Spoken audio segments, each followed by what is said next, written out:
This program is brought to you by Tab. We're on. Download the app today.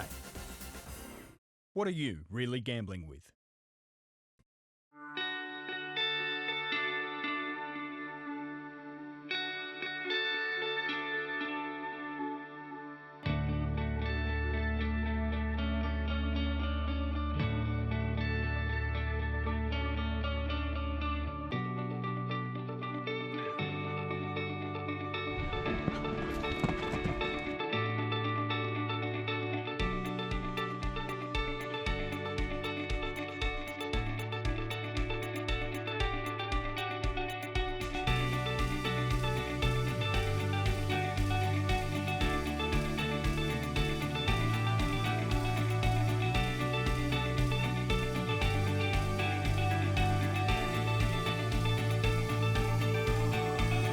Hello, I'm Caroline Searcy. Welcome to the final episode of Thoroughbreds Are Go for this series.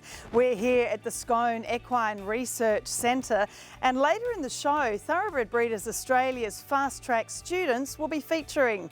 Coming up also, another successful Thoroughbred Sport Horse National Championships, and we hear from the human dynamo Chrissy Harris about the great turnout of Thoroughbreds in a range of competitions. Racing Queensland's Kim Duffy outlines some of the new Thoroughbred care programs in place in the Sunshine State as we head into 2024. And a virtual Arrowfield stud strapper story as part of media training for the latest group of TBA's Fast Track students. That's all coming up on Thoroughbreds Are Go.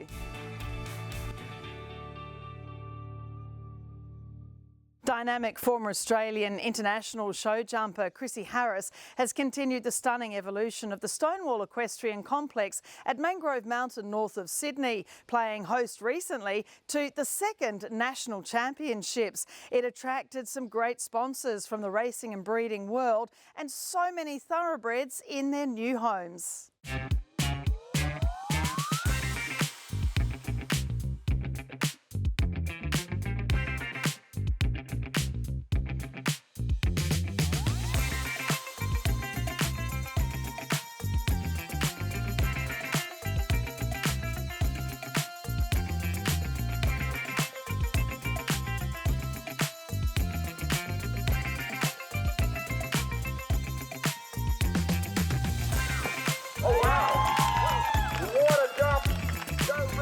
Congratulations, another Thoroughbred Sport Horse National Championships.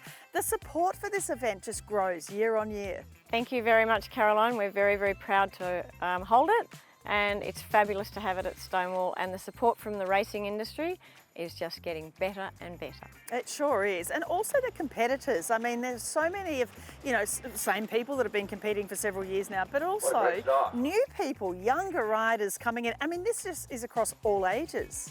Well, that's the nice thing about the equestrian sports, is that you can win when you're 60 and you can win when you're 6, so long as you've got a horse that knows what it's doing. And I think the young people and the old people like to ride well-trained horses, and the guys in the middle train them. So it's actually a whole sort of a system, really. So, the well-trained horses, when the big riders are finished with them, go back to the juniors or the slightly older riders. So it's a fabulous system whereby your horse has such a long life, because it can go from small jumps to big jumps and then back to small jumps with a different rider. So no, we're very, very lucky with our sport that we can do that, and that keeps the thoroughbreds going for a long time. From Queensland, her partner, Hugh Buchanan, out in front. And I just love seeing the sort of transferal between the racing industry and this sort of sport horse event. People like Linda Huddy with horses that are competing here, well known within racing circles as a great breeder and owner. Frank and Christine Cook, they're so loyal and passionate, and we've got a story coming up with them next series about what they put back in. It is important, isn't it, for people that have raced horses to come out and see this sort of event? It's amazing once they come and see it, how they really understand it and they really get that it works. For us to train a horse to jump metre 20 takes us about 5 years. And it's lovely when you see those guys and they, I bred that one 7 years ago or 8 years ago or 12 years ago. Wow, he looks amazing, he's well, he's healthy, and he's competing. Rachel King and Poggett, hopefully we'll see more of that combination. And the actual classes themselves, so you have lots of different grades. We see, again, the racing transferal thing, Rachel King, or we see Ali Mosley from Sky, or, lots of others that are, poor old Jeff Penzer would normally be here, but he's injured. But there is that sort of crossover where people that have been involved hands-on with these horses, they are now learning the equestrian world. There's one of the lovely stories this morning. So Sunning Hill Stud sponsored The Apprentice. So Laurie James was in there representing for her family, and she looked at the second place and she went, "Oh my God, we bred this horse." So she bred it, it's gone racing, then it's gone to its other owner, and now it's back here competing, and Laurie's presenting the prize. So that's so lovely for the thoroughbred industry to be involved. And the horses just keep coming back at them. They go, "Oh wow, we owned that one, we owned this one." It's just fantastic. And of course, sponsorship's so important. I mean, Maserati, just fabulous seeing these gorgeous cars out here, and so many other sponsors that are really getting involved. And obviously, that'll grow over the weekend too. More people coming out into your gorgeous hospitality area. Well, it needs to be a lovely area. When you have a horse show, we don't really need the dust and the flies as well. We need something that everybody is happy. Whether you win a class or you come last, you need to go, "Wow, my day was great. Pity I didn't ride so well." That's the sort of feel that we want. We want everyone to enjoy themselves. And if you have a nice atmosphere, the horses are more comfortable too. And the thing with these thoroughbreds, I mean, the arenas and what you've done here at Stonewall each year, again, coming back, it's just fabulous to see the development of this incredible facility. But the horses themselves too, I mean, you're giving them the best surface, everything is just wonderful for them in all the different arenas. But I love how the thoroughbreds themselves too, they seem to try and want to get out of trouble. They want to stay up. They want to, they might sort of knock something, but, they have the confidence then to use their brain quickly and get out of trouble for themselves and their rider. Thoroughbreds are exceptionally dexterous.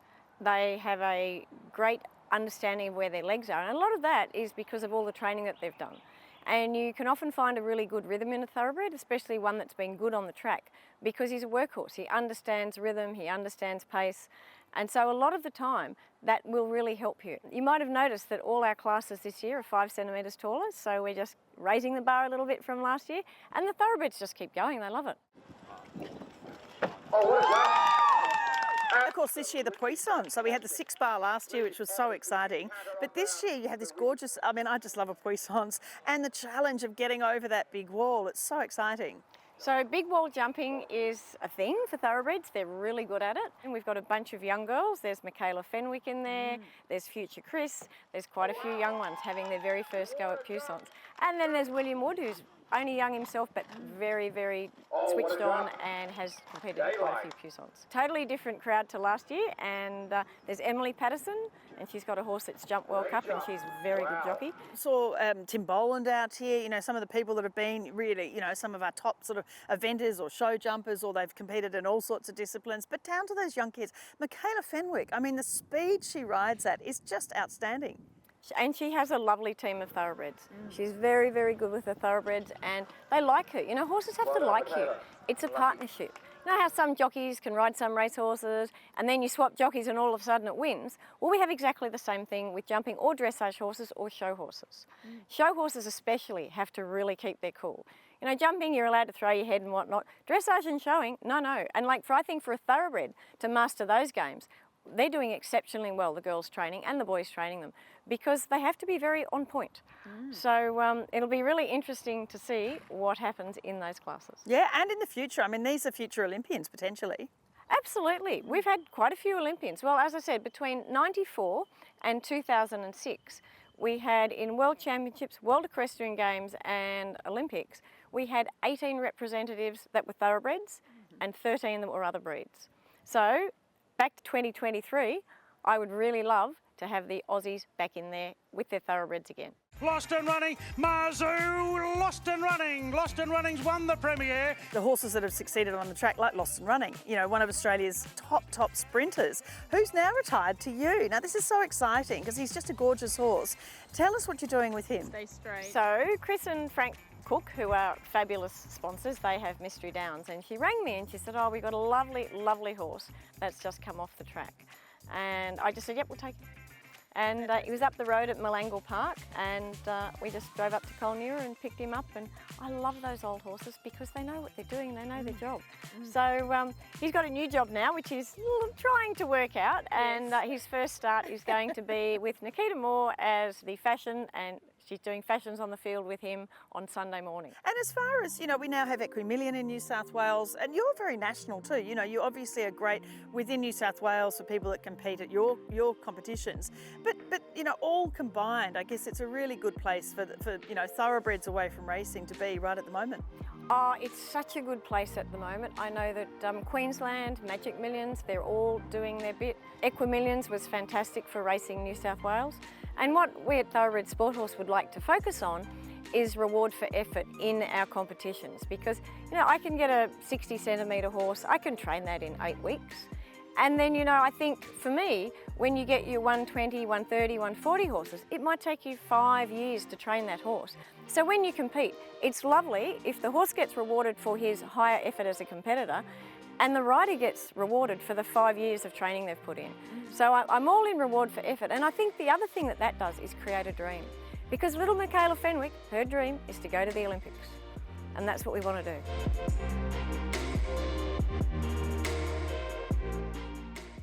And Thoroughbred Sport Horse is only going to continue to grow. Well done to Chrissy Harris for her passion for the off-track thoroughbred. Coming up after the break on Thoroughbreds Are Go, Racing Queensland's off-track thoroughbred care programs.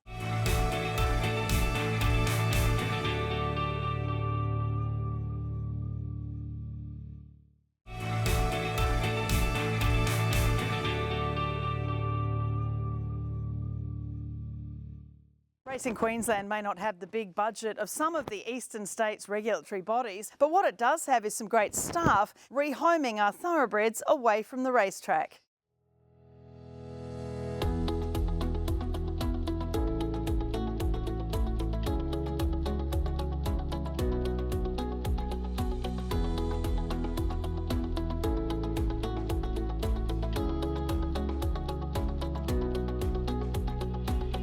Last week we had a beautiful story with Life with Horses here in Queensland, but I really wanted to follow up with Racing Queensland and your off-track programs. You've had such great programs running for some time now, but you're always developing new ones. Yes, correct. Yeah, we've been up and running for 3 years here in Queensland now. We launched the Queensland Off the Track program with 4 major initiatives: our subsidised lessons program, the Acknowledged Retrainers program, our Queensland Off the Track grants program, and an event sponsorship program. And we've recently built on those initiatives and expanded them, and then introduced some new major initiatives as well. Touching on some of those earlier ones, just interested, the Acknowledged Retrainers program, how do people apply for that, and sort of how do you safeguard that the retrainers are doing the right thing? Sure, so our Acknowledged Retrainers program is our official retraining and rehoming program for Queensland. So we now have a statewide network of 20 retrainers, and what we do in that program is the racing owners and trainers connect directly with one of our Acknowledged Retrainers should they need assistance with rehoming their horse once they retire from racing. So our Acknowledged Retrainers go through a robust process to become acknowledged through our program. It's quite a thorough application form. It's inclusive of a property site assessment as well, and also a number of references. So reference from their regular veterinarian who attends to those horses and can vouch for the care and welfare of those horses, as well as licensed references from racing industry participants who've utilised that retrainer's services before, coaching references, farrier references. It's quite a thorough process. And with the Queensland Off-Track Grants program, which obviously helps someone like Kat with Life with Horses, again, I guess, you're not just sort of ploughing money in, you're actually putting that towards things that are needed for these thoroughbreds. Correct. So the therapy grant, what it does is it supports not-for-profit organisations and charities who use retired racehorses as part of their core business services to deliver therapy to individuals. So through that grant, what we provide is funding to assist with the care and welfare of the horses used in that program. So we support the veterinary bills, farrier costs, and the feed costs for the retired racehorses. So it actually is going directly to the horses, which is really great. And of course, as far as, RDA, you were just saying, before we were just chatting, and riding for disabled in Queensland has sort of been hesitant to take on thoroughbreds, but you can really help them to have these these animals that, we've talked about it before, they do metabolise differently, they do need more feed than some breeds, and their hooves need doing, etc. But those things, has there been a greater uptake within riding for disabled? We've seen a much greater uptake. So the first year we rolled out the grants program, we had 8 successful applicants, and this year we've had 21 successful applicants. So we've seen quite a number of Riding for Disabled Association of Queensland centres jump on board, and they're now using retired racehorses thanks to the support that we provide.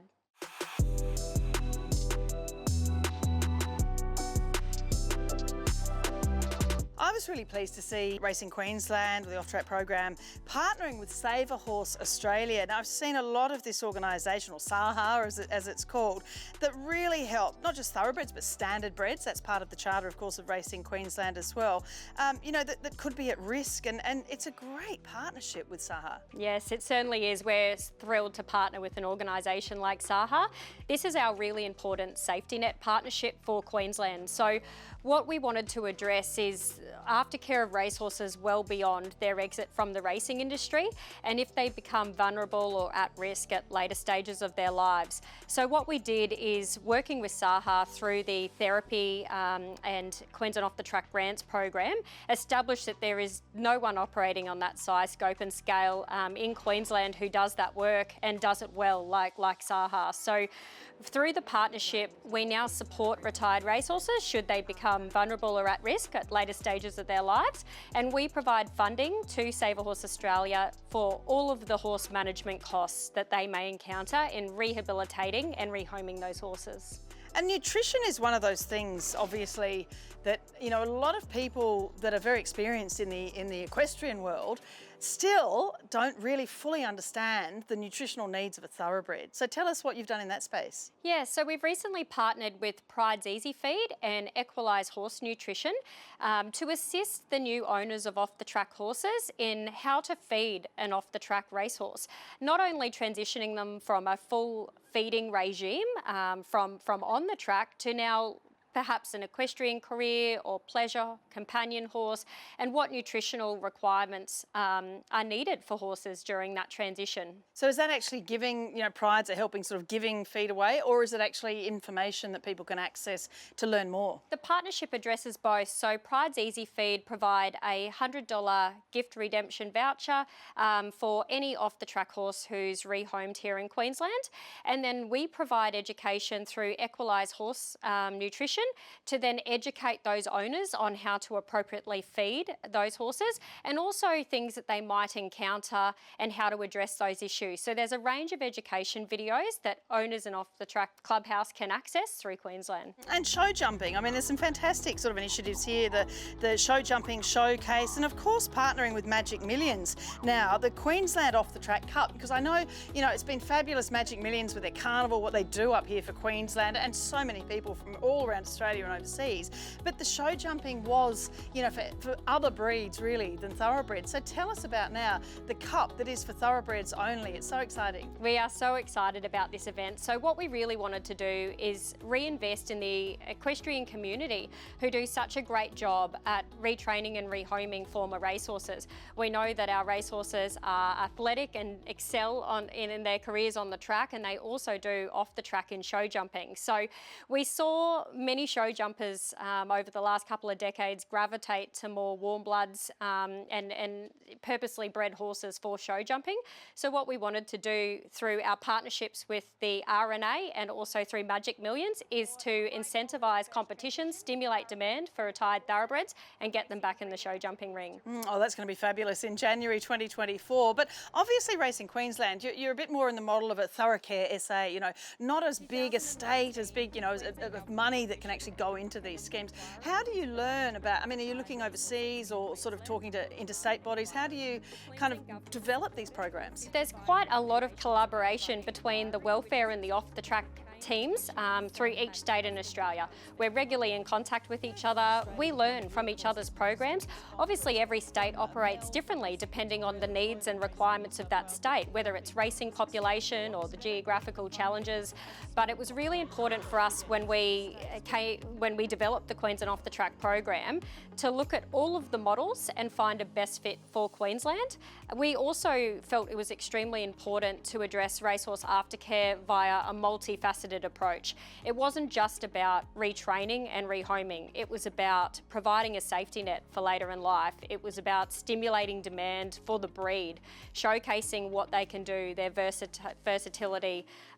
So for us, we based our program off the principles of aftercare that are set by the International Forum of the Aftercare of Racehorses, and really look to address aftercare from every approach. And of course, Grace, the Racing Minister here in Queensland, she launched your grants program, the off-track grants program. So important for government really to understand, from the point of view of a government regulatory body for racing, that they understand just how important this is. Absolutely, and Racing Minister Grace is incredibly supportive of the Off the Track program. She's announced many of our initiatives that have launched to date and was actually present at the Queensland Off the Track program show jumping showcase at the RNA to cheer on our horses in the show jumping arena earlier this year. So there are lots more things planned, I'm sure, but a big 2024 to sort of manage all these programs for Racing Queensland Off the Track. Yeah, so we've launched the 7 major initiatives to date, and we have another 4 major initiatives to launch in 2024.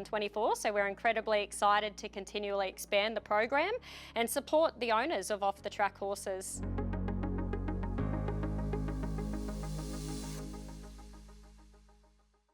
Some wonderful work there by Racing Queensland's Off the Track programs, and plenty to learn for other jurisdictions around Australia. Coming up after the break, on the final Thoroughbreds Are Go for this year, we visit the Thoroughbred Breeders Australia Fast Track students as they complete some media training in Scone.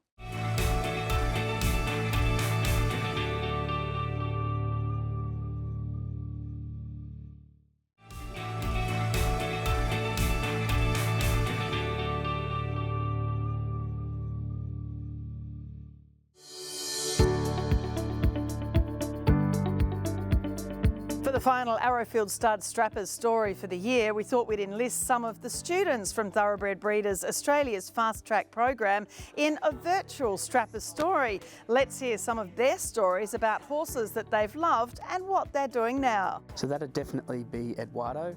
So I started getting into racing in 2020 when the COVID outbreak happened, and so it was something for me to do, to watch the races, and Eduardo definitely stood out because of his grit and determination, the battles that he had with Nature Strip, particularly in the shorts where he just got over the top of him, and yeah, he's just always a great fighter. After his run in the Concord, I think it was, they retired him and he was able to lead out the field in the shorts, which he'd won before, and it was a great scene seeing Nashra Willer reunite with him before he then went and won on Private Eye, another one of Joe Pride's horses. And it looks like he's going to be in for a very well-earned retirement and will be definitely looked after. In 2016, my family purchased their first racehorse from the Magic Millions yearling sales. He went on to win the Dorello Stakes in 2017 as a 2-year-old, which was absolutely incredible to be able to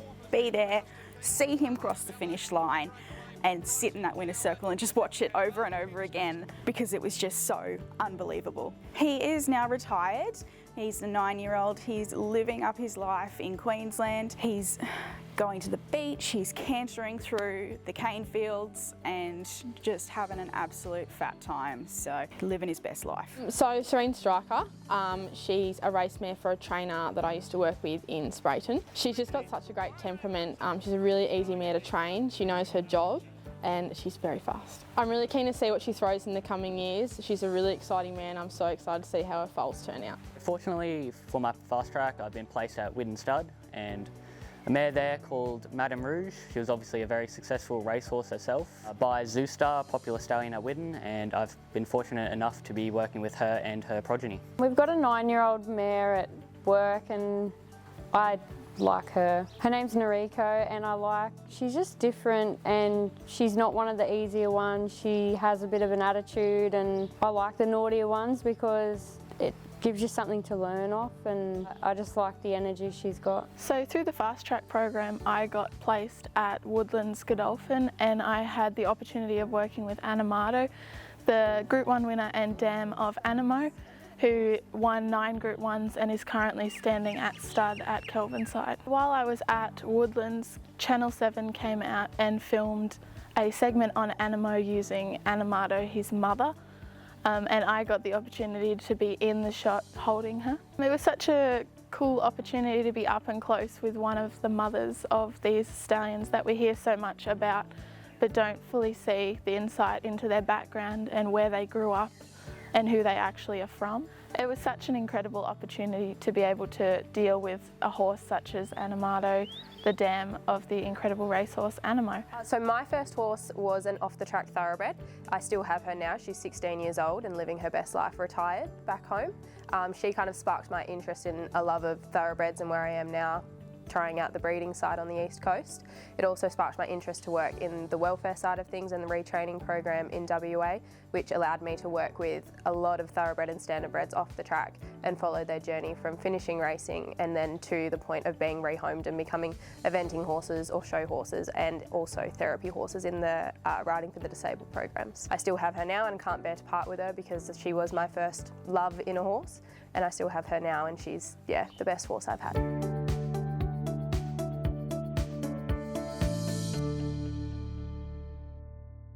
Plenty of fun there for the Fast Track crew, and hopefully they learnt plenty about TV production, and I'm looking forward to seeing them all in their new careers in the thoroughbred breeding industry.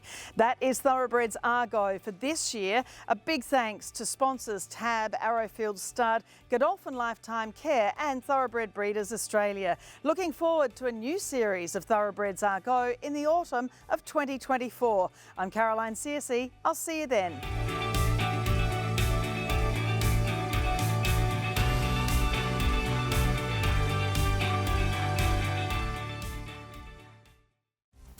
This program is brought to you by Tab.